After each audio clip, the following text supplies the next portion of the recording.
I think 20 years is a long time to get elected. I've won a bunch of elections. So not only, probably people can say they've never lost an election, but I've run a bunch of them.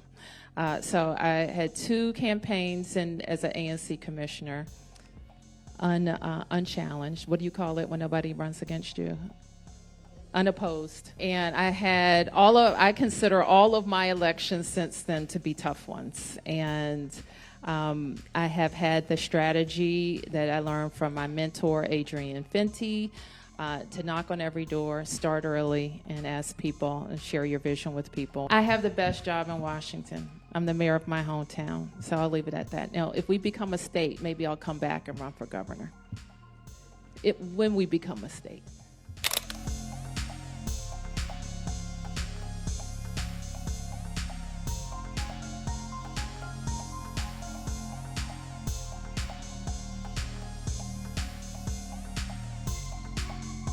I'm Muriel Bowser. I'm the mayor of Washington, D.C. I'm happy to answer a few questions. Emphasis on a few. Yes. Peace and blessings, Madam Mayor. Thank you. My question for you is, what does getting to the finish line consist of specifically? You know, what is your strategy in the final year of your mayoralty as far as getting us to the finish line? If you wouldn't mind just specifying. Well, I'm sure I'll have more to say. I don't think I have a comprehensive presentation for you, but obviously I had the opportunity to talk to many of my teams yesterday and let them know that our expectation is that we will finish strong. We will continue to think big. We will continue to tackle the tough challenges of the district.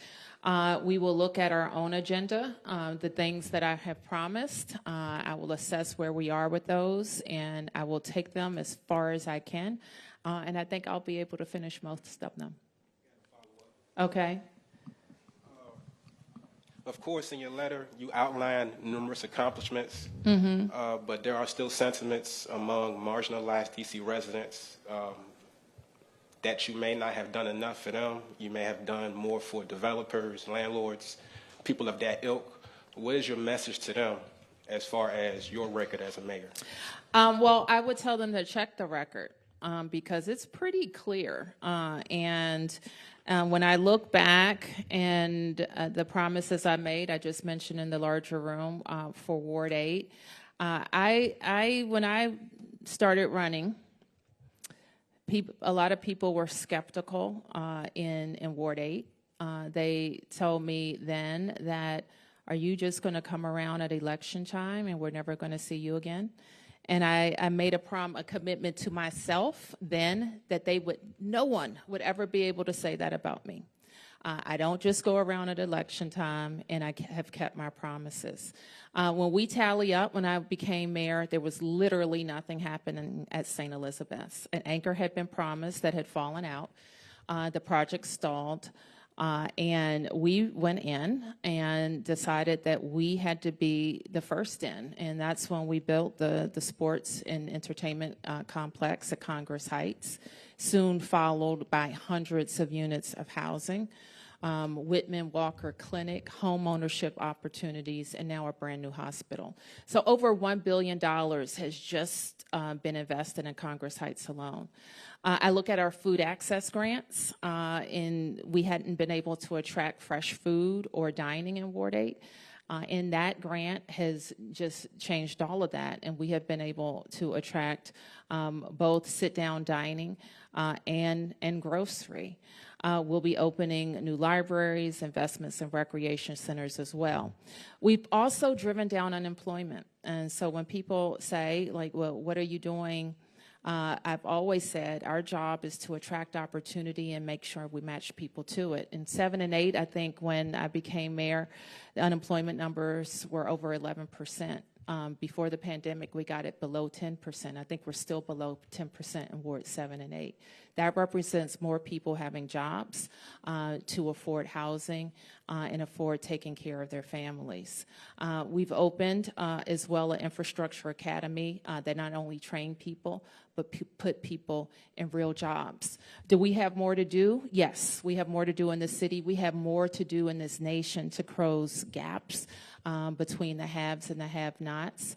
But I think we move the dial when we make sure that our systems are set up to help people get a good job, a life-sustaining job, and take care of themselves and their families in the district. So, as I said, we have built a foundation. Others will build upon it, but I'm proud of the work we've done. Yep. Good afternoon, Mayor. Good Felicia afternoon. Ashley, ABC 7.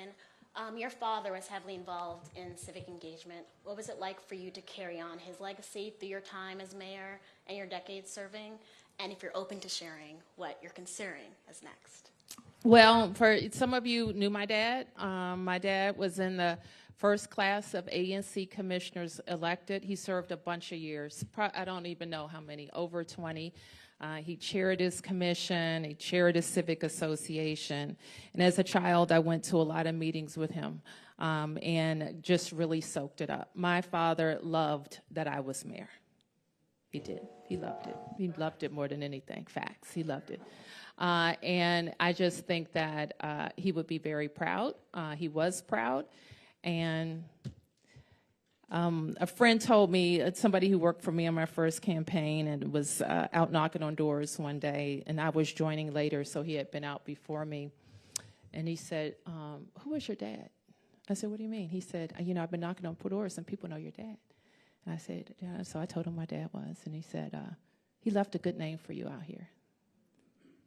So that's what I live up to. Yep.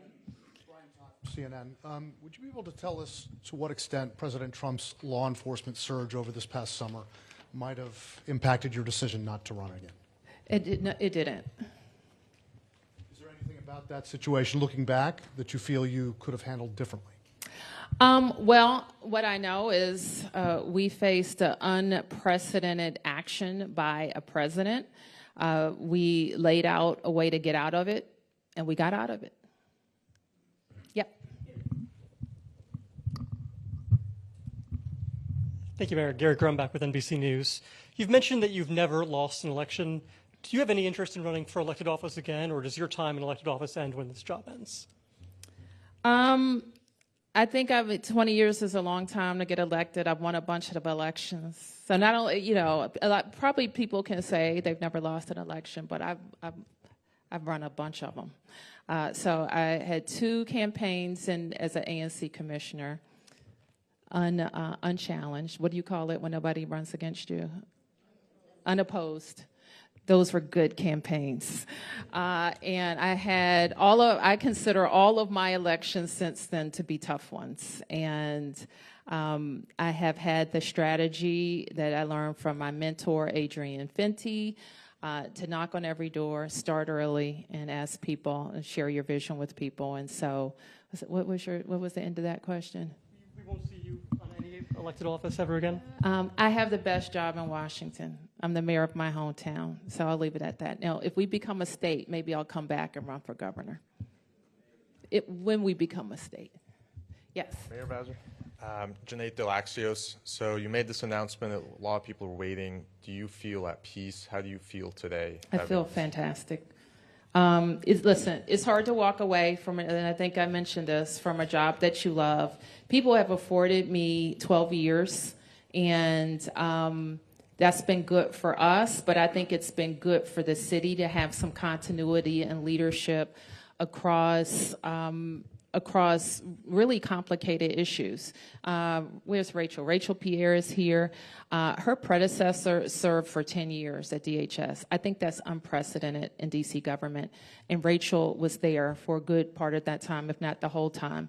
And so now that continuity of a leadership is going to allow us to continue to push down rates of family homelessness and continue programs that we started and finished.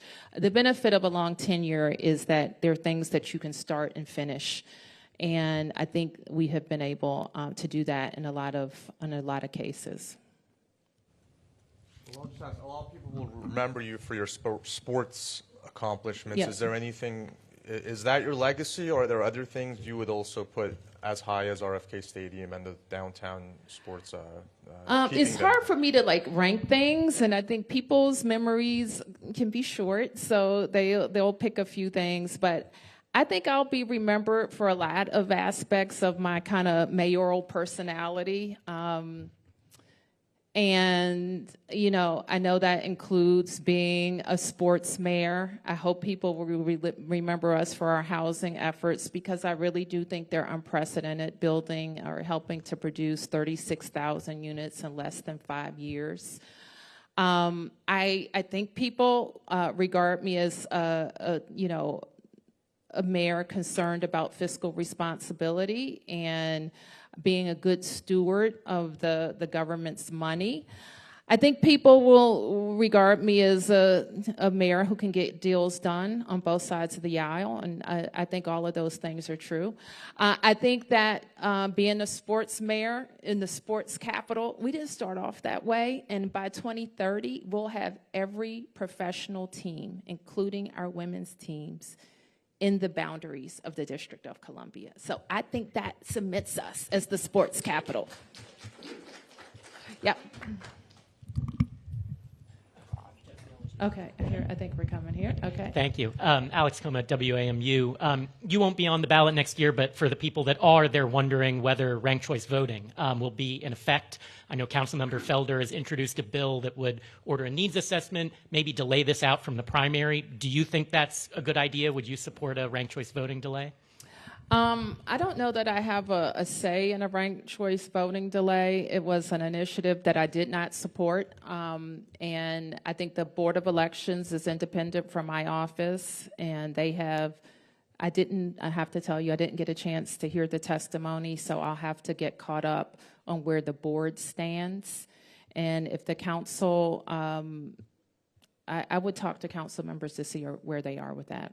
I think it's a big thing to deliver by June, especially given the state of play. And it's a lot for, I think voters are going to have an open mayoral seat. I don't think there's been one since since Mayor Williams, and you have a lot of movement on the council. So I just think that the most important thing is that we have a glitch-free election, that people have an opportunity to get to know candidates, because there could be a lot of them in a short period of time. Yes. Hi, Kate. Well, given the unique structure of the district and this current administration, what would be your advice to your successor on threading that needle of advocating for the people of D.C. and dealing with what you have to deal with both in the White House and on Capitol Hill? I don't think they're mutually exclusive. I think with every relationship, and I think we've had the opportunity to deal with every iteration. A Democrat in the White House, a Republican in the White House, a Democratic speaker, Republican speaker, Democrat Senate majority. So we've dealt with every iteration. And I have to tell you, I don't think our approach has been different. We tell them who we are, we keep coming, we tell them how they can help, and we tell them how they can stay out of the way. They don't always listen, but that's always our approach. And my advice is just that the mayor of the district is always going to have a unique relationship with the president and the Congress until we become a state.